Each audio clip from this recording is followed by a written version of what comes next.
যে আমি চাই না সেই লাইলি মজনুর প্রেম কাহিনী তাদের ওর থেকে ছুটে নিয়ে আসে। সে করছে জান একটা চুমো দাও, সে চুমো দেখে দেখছে তোর থেকে কত স্মার্ট, তুমি তো কাললে সে নাকি আমাকে ঢাকায় এসে ডিভোর্স দেবে। আজকে ডিভোর্স দিয়ে সে ম্যাক্সুবিকে বিয়ে করবে। সে আমাকে বলেছে তোকে ডিভোর্স দিয়ে ম্যাক্সুবিকে বিয়ে কর।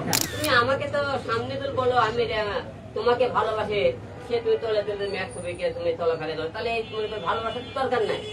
যে আপনাদেরকে একটা কথা বলে তাকে গতকাল দেখছি তারা কিন্তু কক্সবাজার হোটেলে ধরা পড়েছে। ধরা পড়ার পরে সে অনেকে বলেছে আমাকে ফোন দিয়ে বলছে আমি আমাকে তাদের অন্তরঙ্গে যে সম্পর্ক করলো তার ভিডিও করলো আপনি তোর পাঠাবো এবং তাদের ভালোবাসা সে করছে জান একটা চুমো দাও, সে চুমো দেখে তারপরে করছে জান হলে দেখছে তোর থেকে কত স্মার্ট, তুমি তো কাললে তার এটা কত স্মার্ট।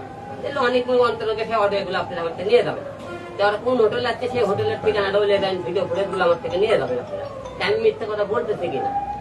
ঘটনা হলে কি তারা কিন্তু সে একের পর এক সে ম্যাক্সের সাথে শারীরিক সম্পর্ক করতেছে, সে আমাকে ধোকা দিতেছে আর বলতেছে তুমি আমাকে তুমি ইতির সাথে ভিডিও বানাও। আমার কথা আমি যদি ইতির সাথে ভিডিও বানাই তুমি ম্যাক্সের সাথে তুমি ঢাকায় ভিডিও বানাও না কেন, তোমার ভিডিও বানাই ইচ্ছে থাকে তুমি তার নিয়ে কক্সবাজার হোটেলে যাই রুমে লেখে করো এবং তুমি বলো কেন আমার বাড়িতে, ও বলে আমি বাসায়। তাহলে মিথ্যা কথা এই যে ফাঁকি দেয় যে এর মতো মেয়ের সাথে সংসার করে আমি জীবনে অনেক বড় ভুল করেছি, তাকে ক্ষমা করে ভুল করেছি। যে প্রিয় দেশবাসী আপনারা আমাকে ক্ষমা দিচ্ছে, সে আজকে আপনারা বলে দিয়েছে সে নাকি আমাকে ঢাকায় এসে ডিভোর্স দেবে। আজকে ডিভোর্স দিয়ে সে ম্যাক্সুবিকে বিয়ে করবে। সে আমাকে বলেছে তোকে ডিভোর্স দিয়ে ম্যাক্সুবিকে বিয়ে করবে। ঠিক আছে, এটি আমার সিদ্ধান্ত চূড়ান্ত। যেহেতু ম্যাক্সুবিকে সে তাকে ভালো লাগে, ভালোবাসে, ডিউটি ছাড়তে পারতেছে, ম্যাক্সুবি তাকে ছাড়তে পারতেছে না। সে মনে করে এই জন্য তাকে আমাকে ডিভোর্স দিয়ে নাকি সে বিয়ে করবে ম্যাক্সুবিকে সে ঘোষণা দিয়েছে। এখন কখন ডিভোর্স দেবে কি করবে আমি জানি না। যাই হোক সে ডিভোর্স দিক, ম্যাক্সুবিকে নিয়ে সংসার করে থাক। যে এইরকম মেয়ের সাথে সংসার আর হবে না, কারণ যেহেতু মনে করেন একের পর এক সে মনে পরকীয়ার সাথে যুক্ত হয়েছে।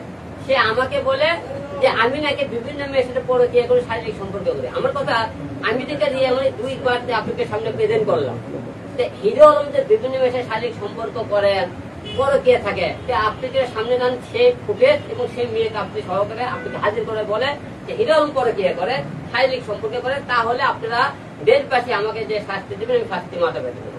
কিন্তু এটা সম্পূর্ণ মিথ্যে অভিযোগ করতেছে এবং আপনারা যারা বলতেছেন এই রিয়ামণি তার মেয়ে আছে একটা আলিফা নাম, সেই মেয়ের মাথা ছুঁতে এবং মনে করেন উজু করে আমি মসজিদের থেকে কোরআন শরীফ নিয়ে এসেছিলাম। সে কোরআন শরীফ নিয়ে বলছে আমি তোমার সাথে সংসার হোক আর না হোক কোন ক্যাসাল বন্ধ করলে জীবনে মুখ থেকে যোগাযোগ করবো না।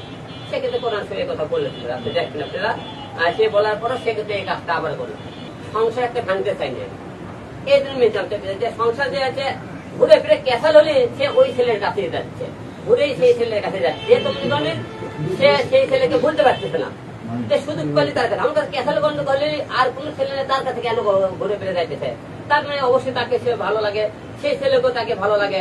যে আমি চাই না সেই লাইলি মজনুর প্রেম কাহিনী তাদের ওর থেকে ছুটে নিয়ে আসে। যেহেতু লাইলি আর মজনু একাকার হয়ে গেছে, বারবার চেষ্টা করে ফিরে যাইতেছে না। আমি তার বাবাকে ফোন দিয়েছিলাম, তার মাকে ফোন দিয়েছিলাম, তার বোনকে ফোন দিয়েছিলাম, তারা সবাই বলতে সে কাজটা ঠিক করেনি। এখন মনে করেন সে তো মনে করেন বলতেছে আমি তাকে নিয়ে সংসার করতে চাই, সে অভিকে নিয়ে সংসার করতে চাই, আমাকে ডিভোর্স দেবে সে ঘোষণা দিয়েছে। এখন সে ডিভোর্সের কাগজ দিলে আপনারা অবশ্যই মিডিয়া ব্যক্তি আপনারা সবাইকে দিয়ে দেবো। সে ডিভোর্স দেওয়ার পরে আজকে ডিভোর্স দেওয়ার কথা সে দিয়েছে কিনা আমি জানি না, কাগজ পেলে আপনাদেরকে জানাবো সে আমাকে ডিভোর্স দিয়েছে কিনা।